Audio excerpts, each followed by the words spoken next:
রব্বে কারীম, তুমি আমার পিতা মাতাকে তুমি আমার চাইতে দ্বিগুণ দ্বিগুণ জাহান্নাম দাও, কারণ তার জন্য আমি দুনিয়াতে মেদিন শিক্ষা করতে পারি নাই।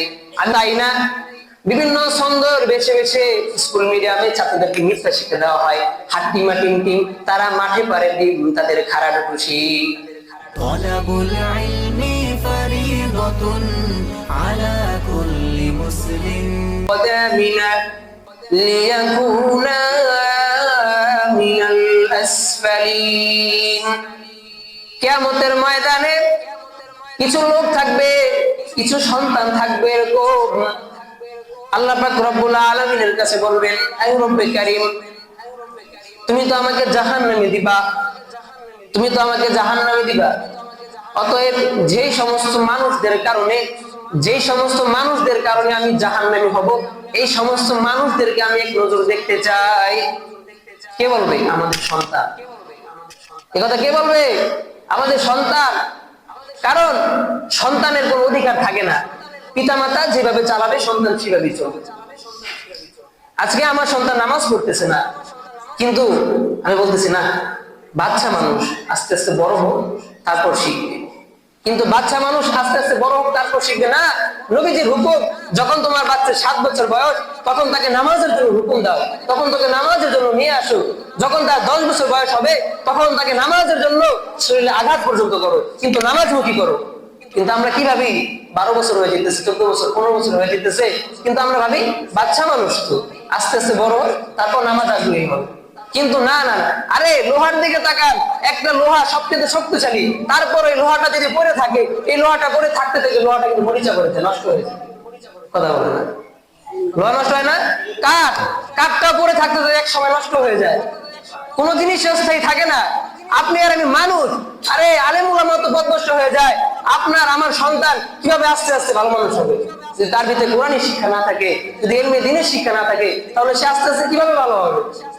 কিয়ামতের ময়দানে এই সমস্ত সন্তান বলতে থাকবে, রব্বানা আরিনাল্লাযাইনি আদাল্লানা মিনাল জিন্নি ওয়াল ইনসি নাজআলহুমা তাহতা কদামিনা লিয়াকুনা মিনাল আসফালিন।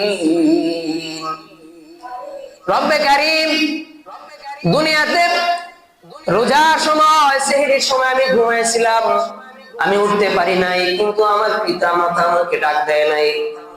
পিতা মাতা ভাবতো যে বাচ্চা মানুষ রোজা রাখলে শরীর স্বাস্থ্য নষ্ট হয়ে যাবে। কথা বলে ভাবেন অনেকে, বাচ্চা মানুষ রোজা রাখলে শরীর স্বাস্থ্য নষ্ট হয়ে যাবে, কিন্তু আল্লাহ হুকুম এখানে রোজা রাখা ফরজ। কিন্তু আমরা ফরজকে প্রাধান্য দিচ্ছি না, আমরা প্রাধান্য দিচ্ছি শরীর স্বাস্থ্যকে। সেই বাচ্চাটা আবার বলবে, রব্বে কারীম, আমি তো তখন উঠতে পারি নাই, কিন্তু পিতামাতা জাগ্রত হয়েছে, কিন্তু আমাকে রোজা রাখার জন্য ডাক দেয় নাই। অতএব এই রোজা না রাখার কারণে আমাকে যে শাস্তি দিবা, এর চাইতে দ্বিগুণ শাস্তি তুমি আমার পিতা মাতাকে দাও। সেই সন্তান আবার বলবে, রব্বে কারীম, দুনিয়াতে নামাজ পড়ি নাই, নামাজের সময় বিভিন্ন এলাকায় ঘোরাঘুরি করছি, বিভিন্ন জায়গায় জায়গায় গিয়ে ঘোরাঘুরি করছি, কিন্তু বাবা মসজিদে গেছে, আমার হাতটা ধরে মসজিদে নিয়ে যায় নাই। এই নামাজ না পড়ার কারণে আমাকে যে জাহান্নাম দিবা, তুমি এর চাইতে দ্বিগুণ জাহান্নাম তুমি আমার পিতা এবং আমার মাতাকে দাও। রব্বে কারীম, কোরআন শরীফ পড়তে পারি নাই, কোরআন শরীফ পড়ার মতো ক্ষমতা ছিল বাবার, কোরআন শরীফ পড়ার শিক্ষা দেওয়ার মতো ক্ষমতা বাবার ছিল, কিন্তু বাবা কোরআন শরীফ শিক্ষা দেওয়ায় নাই। বাবা আমাকে কোরআন শরীফ শিক্ষা দেওয়ায় নাই, দুনিয়াবি শিক্ষা দেওয়াইছে। কাজে এই কোরআন শরীফ না শেখার কারণে, তোমার ইলমে দ্বীন শিক্ষা না করার কারণে তুমি আমাকে যে শাস্তি দিবা, তোমার হালাল এবং হারাম না বুঝে চলার কারণে তুমি আমাকে যে শাস্তি দিবা, এর চাইতে দ্বিগুণ শাস্তি তুমি আমার পিতা এবং আমার মাতাকে দাও। আল্লাহ পাক রব্বুল আলামিন আর এক আয়াতে কারিমার মধ্যে বলেন, কিয়ামতের ময়দানে ওই সমস্ত সন্তানরা আবার বলতে থাকবে, রব্বানা আতিহিম বিআফাইনি মিনাল আযাবি ওয়ালআনহুম লা'নান কাবীরা। রব্বে কারীম, তুমি আমার পিতা মাতাকে তুমি আমার চাইতে দ্বিগুণ দ্বিগুণ জাহান্নাম দাও, কারণ তার জন্য আমি দুনিয়াতে মেদিন শিক্ষা করতে পারি নাই। আমি তো বুঝি নাই, আমাকে যে শিক্ষা দেওয়া হয়েছে আমি সেই শিক্ষাই শিখছি, আমি সেই শিক্ষায় শিক্ষিত হয়েছি। কাজী যে জাহান্নামে তুমি আমাকে ফালাইবা, যে জাহান্নামে তুমি আমাকে দিবা, ওই জাহান্নামের সামনে তুমি আমার মা এবং আমার বাবাকে ফালাইয়া রাখো। আমি আমার মা এবং আমার বাবার গায়ের উপর দিয়ে অগ্রসর হয়ে গায়ের উপর দিয়ে পারাইয়া যেন আমি জাহান্নামে যাইতে পারি। নাউজুবিল্লাহ। কিয়ামতের দিন সন্তানরা এই কথা বলতে থাকবে আল্লাহ পাক রব্বুল আলামিনের দরবারে, রব্বে কারীম, পিতামাতার ক্ষমতা ছিল কিন্তু আমাকে এগুলো দিন শিক্ষা দেয় নাই, আমাকে দুনিয়াবি শিক্ষা দেওয়া হয়েছে, স্কুলে ভর্তি করাইছে, বিভিন্ন ইংলিশ মিডিয়ামে ভর্তি করাইছে। স্কুলে সাধারণত কি শিক্ষা দেওয়া হয়? সরহতে অজগর, অজগরটি আসছে তেরে, কথা বলেন ঠিক কিনা? সরহতে অজগর, অজগরটি আসছে তেরে। আরে তার জীবনের শুরুতে অজগরের ভয় দেখাইতেছে, অজগরের জীবনের শুরু লগ্ন থেকে অজগরের ভয় ভিতরে ঢুকাই দিতেছে, বিভিন্ন প্রাণীর ভয় ভিতরে ঢুকাই দিতেছে, কিন্তু আল্লাহর ভয় অন্তরে ঢুকায় না। কথা বলে না? সরআতে আম, আমটি আমি খাবো পেরে। এখানে বাচ্চাটা চুরিও শিখতে পারে গাছে আম দেখলে। এই জন্য রমজান মাসে আমরা তারাবি করি, কিন্তু বিভিন্ন ছোট ছোট বাচ্চারা বিভিন্ন গাছ থেকে আম চুরি করে। কথা বলে না? চুরি করে না? শিক্ষাটা পাইছে কোথায়? সরআতে আম, আমটি আমি খাবো পেরে।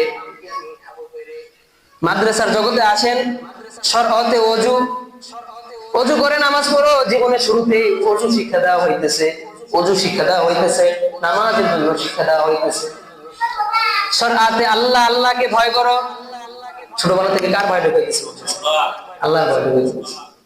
শুধু তাই না, বিভিন্ন ছন্দর বেছে বেছে স্কুল মিডিয়ামে ছাত্রদেরকে মিথ্যা শিক্ষা দেওয়া হয়। হাট্টিমা টিম টিম, তারা মাঠে পারে ডিম, তাদের খাড়া ঢুকুশি। কথা কয় না?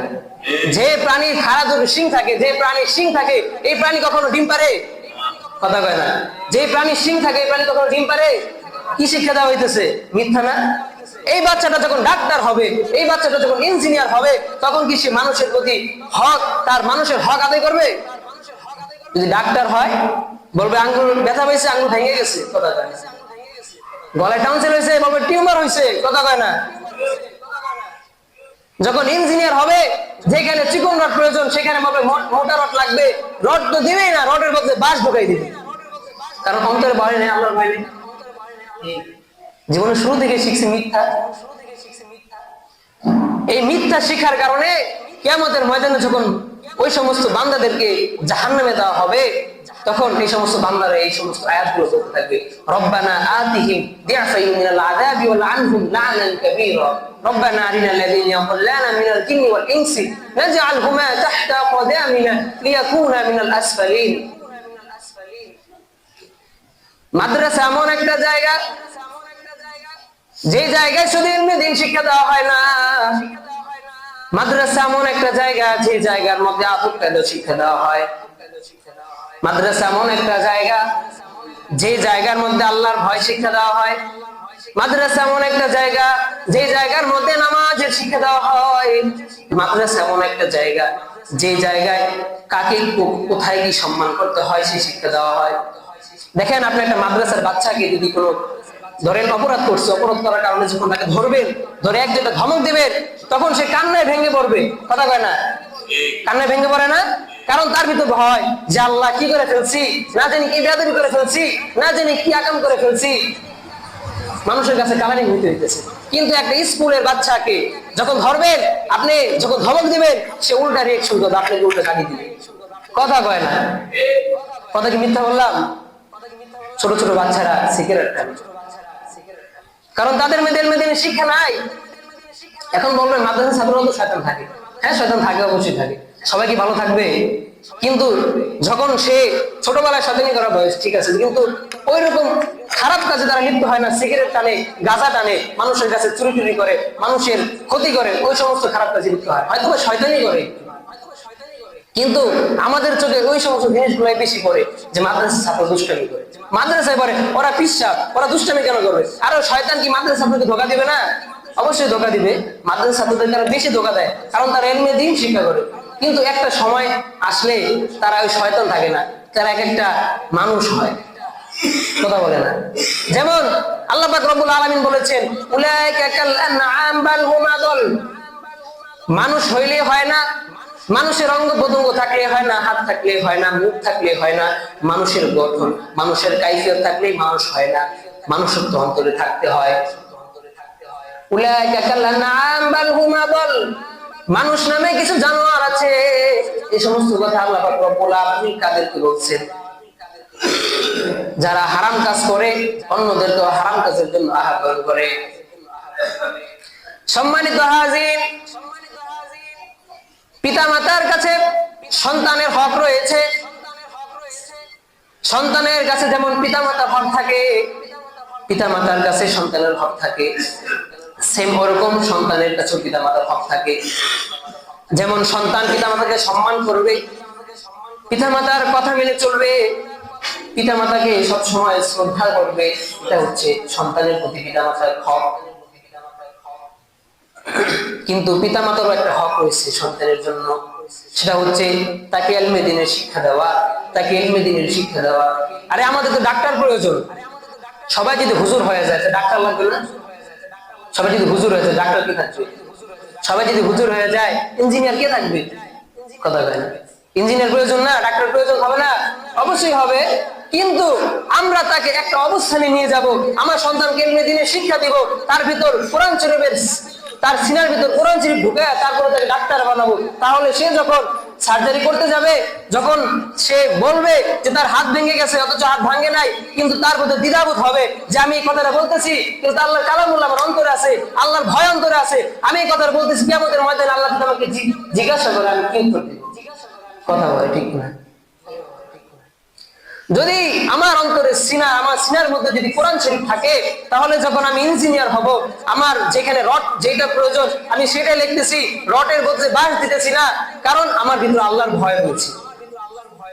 আরে বর্তমান জামানায় ইংলিশ শিক্ষা প্রয়োজন, বিভিন্ন দুনিয়াবি শিক্ষা প্রয়োজন, কিন্তু ইলমে দ্বীনের শিক্ষাটা তো ফরজ, এটা ফরজ। নবী করিম সাল্লাল্লাহু আলাইহি ওয়াসাল্লাম বলেছেন, তলাবুল ইলমি ফারিদাতুন আলা কুল্লি মুসলিম, দ্বীনে ইলম তলব করা প্রত্যেকটা মুসলমানের, প্রত্যেকটা মুসলমান এবং নরনারীর উপর ফরজ। কাউকে হাফেজ হতে বলে না, হাফেজ হওয়া ফরজ না, আলেম হওয়া ফরজ না, কিন্তু ইলমে দ্বীন শিক্ষা করা, যতটুকু ইলম অর্জন করলে আপনি হালাল হারাম বুঝতে পারবেন, অতটুকু ইলম অর্জন করা প্রত্যেক মুসলমানের উপর ফরজ। আর এক আয়াতে কারিমার মধ্যে আল্লাহ পাক রব্বুল আলামিন বলেছেন, তোমাদের মধ্যে এমন কোন দল কেন বের হয় না যে সমস্ত দলগুলো ইলমে দ্বীন শিক্ষা করবে এবং ইলমে দ্বীনের শিক্ষা চর্চা করবে, ইলমে দ্বীনের শিক্ষা মানুষকে দাওয়াত দিবে, এমন কেন তোমাদের মধ্যে দল তৈরি হয় না? তার মধ্যে ইলমে দ্বীনের শিক্ষা আল্লাহ পাক রব্বুল আলামিন আয়াতে কারিমার মধ্যে উঠায় ধরছেন যে ইলমে দ্বীনের শিক্ষা ব্যাপকভাবে ছড়াও। কারণ যদি ইলমে দ্বীনের শিক্ষা না থাকে, আমাদের দ্বারা ফাসাদ হবে, আমাদের দ্বারা ইলমে দ্বীনের শিক্ষা যদি না থাকে, আমরা নিজেরাই হাদিস ফতোয়া তৈরি করব, আমরা নিজেরাই বেদাত তৈরি করব, অথচ আগামাতা কিছু জানবো না, মাঝখানে একটু শুনছি ওইটাই ছড়াই দিচ্ছি। কারণ কি নাই? ইলমে দ্বীনের শিক্ষা নাই, অন্তরে ইলমে দ্বীনের শিক্ষা নাই। এই জন্য প্রত্যেকটা অঞ্চলে, প্রত্যেকটা ঘরে ঘরে একজন আলেম দরকার, যার কারণে যদি কোনো সমস্যা হয় তার কাছে যেন আমরা যাই বিষয়টা জানতে পারি। কথা বলে না? প্রত্যেকটা ঘরে ঘরে, প্রত্যেকটা মহল্লায় মহল্লায় একজন করে আলেম দরকার, যার কারণে আমরা যার কাছে থেকে আমরা বিভিন্ন ইলমে দ্বীনের শিক্ষাগুলো নিতে পারি। আমাদের যদি কোনো সমস্যা হয় যে এই জিনিসটা মাসালা নিয়ে আমরা হতভম্ব, যে এই মাসালাটা কিরকম হইতে পারে, কিন্তু আমরা কি করি, আমাদের ভিতরে ইলমে দ্বীনের শিক্ষা নাই, কিন্তু একটা মাইনে দিই যে হ্যাঁ এটা মনে অমন হইব আর ওটা অমন হইব, কিন্তু না, বিষয়টা ওরকম না। এই জন্য প্রত্যেকটা ঘরে ঘরে একজন আলেম দরকার। আপনার সন্তানকে শিক্ষা দেন, জেনারেল শিক্ষা দেন, সমস্যা নাই, কিন্তু একটা অবস্থানে নিয়ে যান, তাকে হাফেজে কোরআন বানান, অথবা কিছু মাসলা মাসিল তাকে শিখান, যে সমস্ত শিক্ষার পর সে যেন কোনটা হালাল কোনটা হারাম এই সমস্ত বুঝে চলতে পারে, এই সমস্ত কোনটা হারাম কাজ করতেছে, সে কোনটা জুলুম করতেছে, এগুলো যেন বুঝে চলতে পারে, এই সমস্ত শিক্ষা দেন বাচ্চাকে। শিক্ষা দেওয়ার পরে আপনি বাকি দুনিয়াবি শিক্ষা দেন। সবাইকে যে হাফেজ দিতে হবে, সবাইকে যে আলিম হতে হবে, বিষয়টা এরকম না। আল্লাহ পাক রব্বুল আলামিন আমাদের সবাইকে এই কথাগুলো বোঝার তৌফিক দান করুন। আমিন।